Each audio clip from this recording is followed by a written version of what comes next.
আজকে মাননীয় chief adviser আজকে তিনটি দলের সাথে মিটিং করেছেন। আপনারা জানেন তিনটি দল হচ্ছে বাংলাদেশ জাতীয়তাবাদী দল, ন্যাশনাল সিটিজেন্স পার্টি এবং জামাতে ইসলামী বাংলাদেশ। জামাতের প্রতিনিধি ছিলেন সৈয়দ আব্দুল্লাহ মোহাম্মদ তাহের, মিয়া গোলাম পারোয়ার, মাওলানা রফিকুল ইসলাম খান ও হামিদুর রহমান আজাদ। এনসিপির প্রতিনিধি দলে ছিলেন আরিফুল ইসলাম হাবিব, ডাক্তার তাসলিম জারা, হাসনাত আবদুল্লাহ, আব্দুল হান্নান মাসুদ। বিএনপি প্রতিনিধি দলে ছিলেন মির্জা ফখরুল ইসলাম আলমগীর, ডক্টর খন্দকার মোশাররফ হোসেন, গয়েশ্বর চন্দ্র রায়, ডক্টর আব্দুল মঈন খান, আমির খসরু মাহমুদ চৌধুরী, সালাউদ্দিন আহমেদ, ইকবাল হাসান মাহমুদ টুকু ও ডক্টর AZM জাহিদ হোসেন। আপনারা প্রত্যেকটা পার্টি আপনাদের সাথে প্রেস কনফারেন্স করেছে এবং তারা জানিয়েছে তারা কি কি বিষয়ে আলাপ করেছে। আমি শুধু আমাদের চিফ অ্যাডভাইজার তার মিটিংয়ে কি বলেছেন সেটার উপরে আমি একটু হাইলাইট করছি।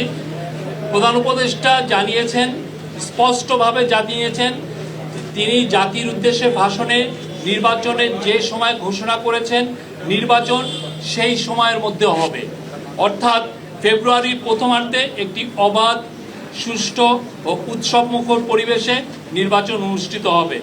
সকল রাজনৈতিক দলকে প্রধান উপদেষ্টা নির্বাচন নিয়ে আবারও তার প্রতিশ্রুতি জানিয়েছেন। তিনি বলেছেন নির্বাচন ছাড়া কোনো বিকল্প নাই। কেউ যদি নির্বাচনের কোনো বিকল্প নিয়ে ভাবে সেটা হবে এই জাতির জন্য গভীর বিপজ্জনক।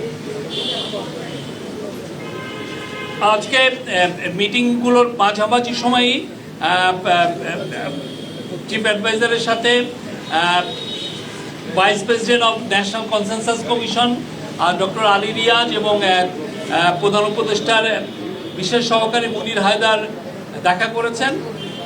প্রফেসর আলী রিয়াজ জুলাই সনদ চূড়ান্ত করার বিষয়ে কি কি অগ্রগতি হচ্ছে সে বিষয়ে প্রধান উপদেষ্টাকে অবহিত করেছেন।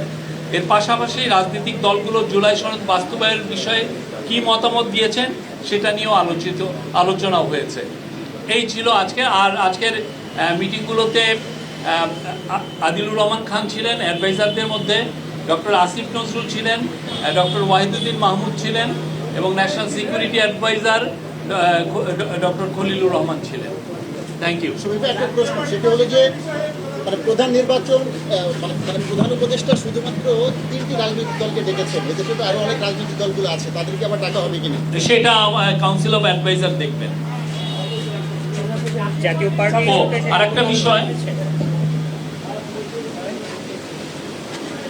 জাতীয় পার্টি নিয়ে কোনো মিটিংয়ে দুর্গাপূজার বিষয় এসছে।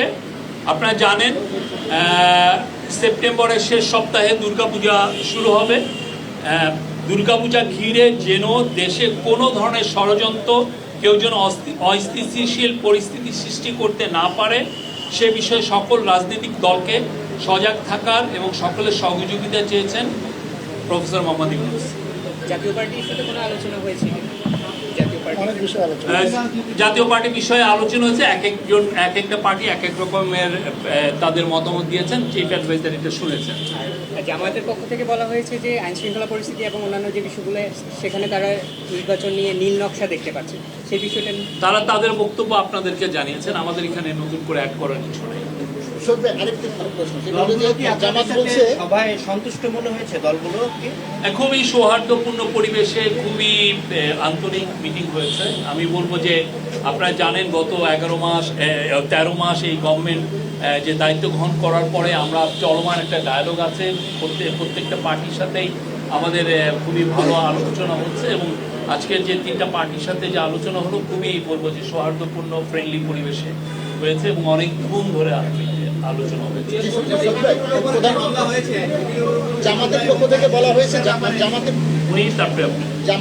থেকে বলা হয়েছে যে দেশে বর্তমানে যে আইন শৃঙ্খলা পরিস্থিতি এটি প্রধান উপদেষ্টা কিংবা বর্তমান সরকার সামাল দিতে পারছে না।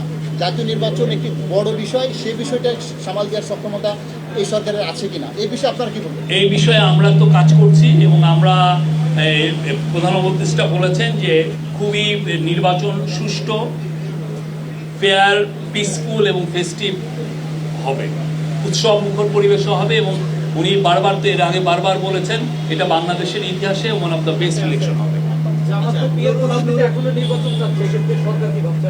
পিআর পদ্ধতি নিয়ে কনসেনসাস কমিশনের সাথে আমাদের পলিটিক্যাল পার্টিগুলোর কথা হচ্ছে, এটা কনসেনসাস কমিশন আপনাদেরকে বলতে হবে।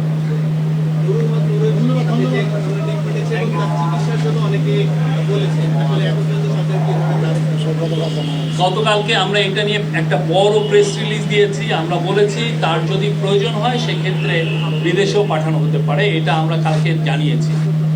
উনি ঢাকা মেডিকেল কলেজ হসপিটালে চিকিৎসাধীন আছেন, সেখানে একটা স্পেশাল বোর্ড মেডিকেল বোর্ড গঠন করা হয়েছে, তারাই জানাবেন যে তার কি কি মেডিকেল অ্যাটেনশন দরকার।